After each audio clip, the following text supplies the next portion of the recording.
అప్రూవర్లుగా ఇద్దరు. Phone tapping కేసులో కీలక పరిణామం. వీరిలో ఒకరు ఎస్ఐబి మాజీ చీఫ్ ప్రభాకర్ రావుకు నమ్మకస్తుడు.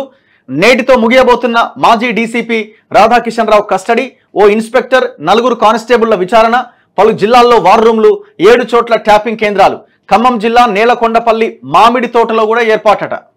ఇంకేమైనా పెట్టుకోపోయిర్రా? ఖమ్మం జిల్లా నేలకొండపల్లి మామిడి తోటలో వార్ రూమ్ పెట్టిరట. ఎస్ఐబి కేంద్రంగా సాగిన ఫోన్ ట్యాపింగ్ కేసులో ఇద్దరు పోలీసు అధికారులు కీలకంగా మారబోతున్నారు.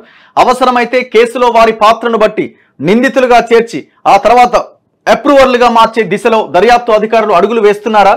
ఈ ప్రశ్నలకు అత్యంత విశ్వసనీయ వర్గాలు అవుననే చెబుతున్నాయి.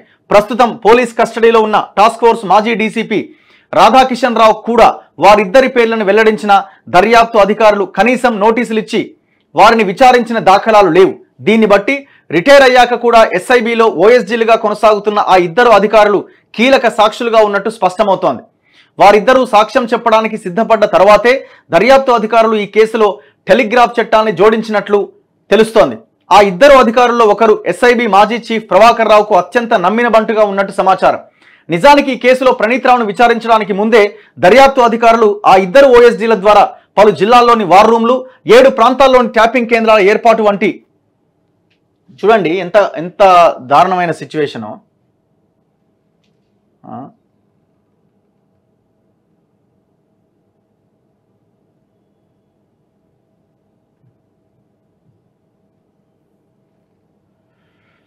Third page.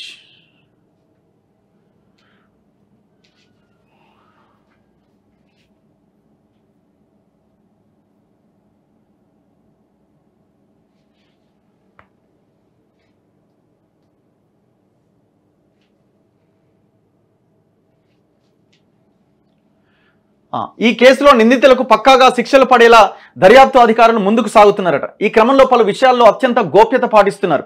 నిజానికి ఇప్పటివరకు అరెస్ట్ అయిన అధికారులు టాస్క్ ఫోర్స్ మాజీ డీసీపీ రాధాకిషన్ రావు, మాజీ అదనపు ఎస్పీలు భుజంగరావు, తిరుపతన్న, మాజీ డీఎస్పీ ప్రణీత్ రావు, వేణుగోపాలరావు విచారణలో ప్రభాకర్ రావు చెప్పినట్లు చేశామని మాత్రమే పేర్కొన్నారట.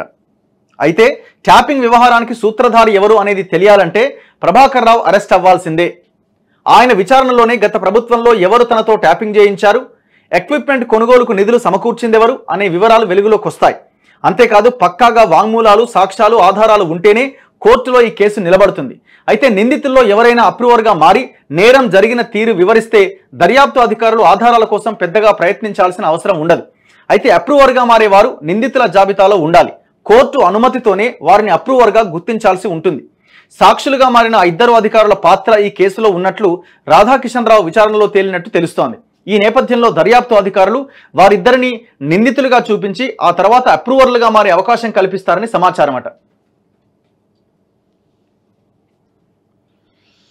నగరానికి చెందిన కంపెనీ ద్వారా కొనుగోలు చేసిరట. టార్గెట్ ఫోన్ చేతికి రాకుండానే ఆ డివైజ్ను ట్యాప్ చేసే సాంకేతికతను ఇజ్రాయెల్ లాంటి దేశాల నుంచి దిగుమతి చేసుకుంటూ ఉంటారట. అయితే ఈ ఎపిసోడ్లో ప్రభాకర్ రావు అండ్ కో మాత్రం నగరానికి చెందిన ఒక కంపెనీ వద్ద ట్యాపింగ్ పరికరాలు కొనుగోలు చేసిందట. ఈ నేపథ్యంలో కంపెనీ నిర్వాహకులను సైతం విచారించాలని దర్యాప్తు అధికారులు నిర్ణయించారట. ఆరోపణలు ఖండిస్తున్న ఫోన్ ట్యాపింగ్ వ్యవహారంలో కొన్ని రోజులుగా తనపై మీడియాలో వస్తున్న ప్రసారాలను ఖండిస్తున్నానని, అవన్నీ అసత్య ప్రచారాలని ఎమ్మెల్సీ కుర్మయ్య గారి నవీన్ కుమార్ సోమవారం వెల్లడించిందట. ఎవరైనా ఎమ్మెల్సీ మీద ఆరోపణలు వస్తున్నాయి, ఒక ఎమ్మెల్సీ అరెస్ట్ అయ్యే అవకాశం ఉందని, ఆయనే ఈ ఎమ్మెల్సీ, ఈయనే డబ్బులు సమకూర్చునన్నది ఎలిగేషన్. నేలకొండపల్లి మామిడి తోటలో ట్యాపింగ్ అడ్డా అట. ఖమ్మం జిల్లాలో కూడా ఫోన్ ట్యాపింగ్ జరిగినట్లు పంజాగుట్ట పోలీసులు గుర్తించారు. ఎన్నికలకు ముందు నేలకొండపల్లి మండలం పైనంపల్లి రెవెన్యూ పరిధిలోని ఒక మామిడి తోటలో ఫోన్ ట్యాపింగ్ పరికరాలు అమర్చిరట. అప్పట్లో బీఆర్ఎస్ అసంతృప్తులుగా ఉండి ప్రస్తుతం కాంగ్రెస్లో ఉన్న మంత్రులు పొంగులేటి, తుమ్మల నాగేశ్వరరావుతో పాటు పలువురు ప్రముఖులే టార్గెట్గా ప్రభాకర్ రావు అండ్ కో ఇక్కడ ట్యాపింగ్ పరికరాలు అమర్చిందట. ఇటీవల నిందితుల విచారణలో ఈ విషయం వెలుగులోకి వచ్చింది. ఈ నేపథ్యంలోనే ఎస్ఐబికి చెందిన ఒక బృందం సోమవారం ఈ మామిడి తోటను పరిశీలించిందట. తోట పరిసరాల్లో ఉండే వారిని బృందం ప్రశ్నించినట్టు సమాచారం. తోటలో పెట్టిరాడు చూడురిగా. ఇట్లా ఇంత దారుణానికి పాల్పడ్డారు వీళ్ళు.